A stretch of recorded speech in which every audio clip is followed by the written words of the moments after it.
Good morning, Father. Good morning, brothers and sisters, uncles and aunties, and grandparents. Yeah, so I see that we are approaching 2 hours, so I'll make it fast so that we don't go beyond 2 hours. So Father asked me to speak to you about the new coronavirus variant that is currently driving the third wave that we have. The Delta variant is one of about 45 variants that we have in Ghana right now. But about 5 of them are what we call variants of concern. So what are variants? Variants are just siblings or cousins of the original virus. That means that they are very closely related to the virus, but they have a few differences.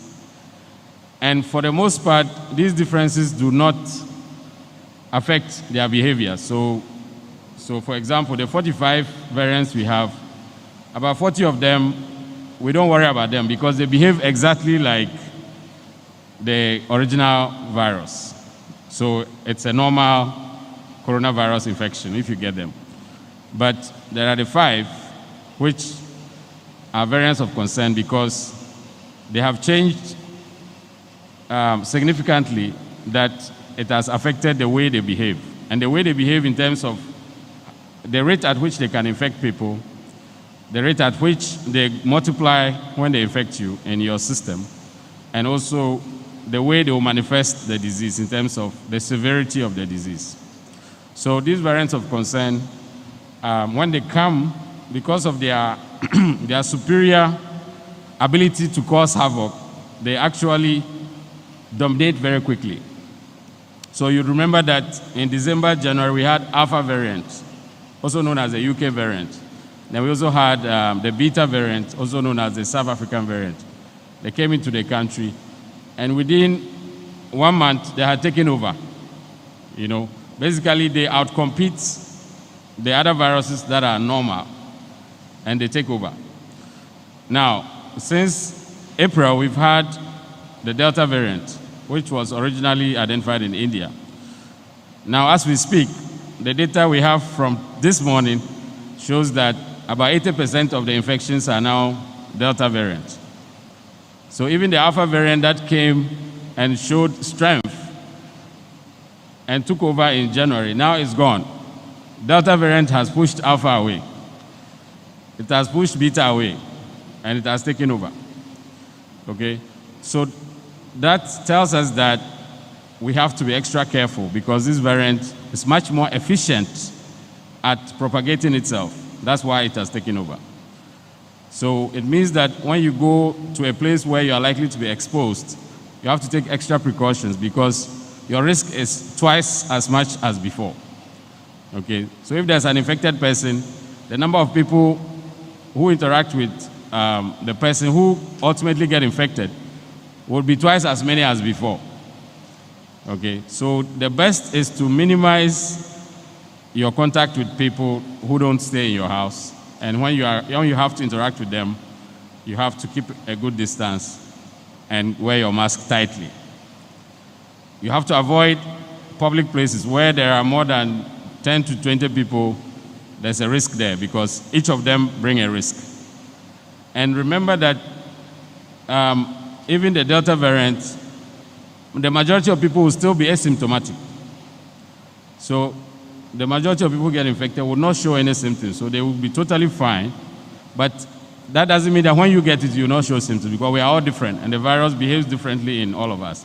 Some people get it and they go to ICU. Others get it and they don't show any symptoms, but you don't know how you would react to it. So the best is to avoid being exposed in the first place. Then the vaccines.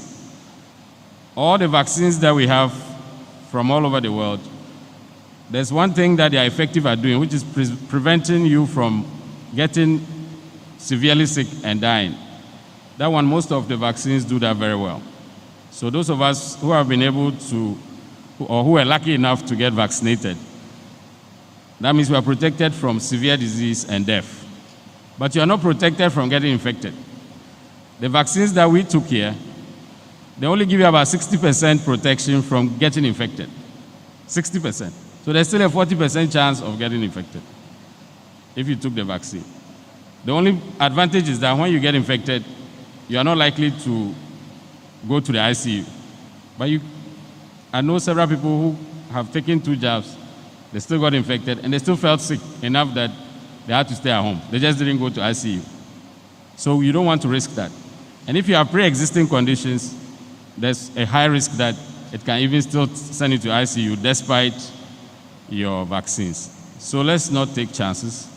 Let's tighten our restrictions again. Let's be very responsible. Let's hold each other responsible.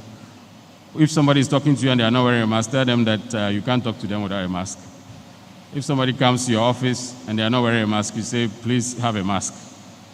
And, if you go to a meeting and people don't want to wear a mask, you should say that you can't be in a meeting, you leave. Because it's just too risky at this time. It's so rampant right now.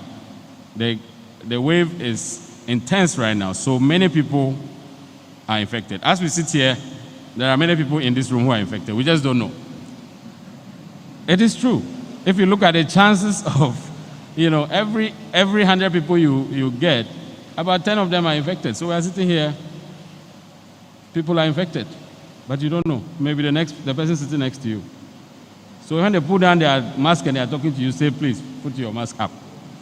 All right? Especially the students. The students, as soon as they get a chance, they put the mask down.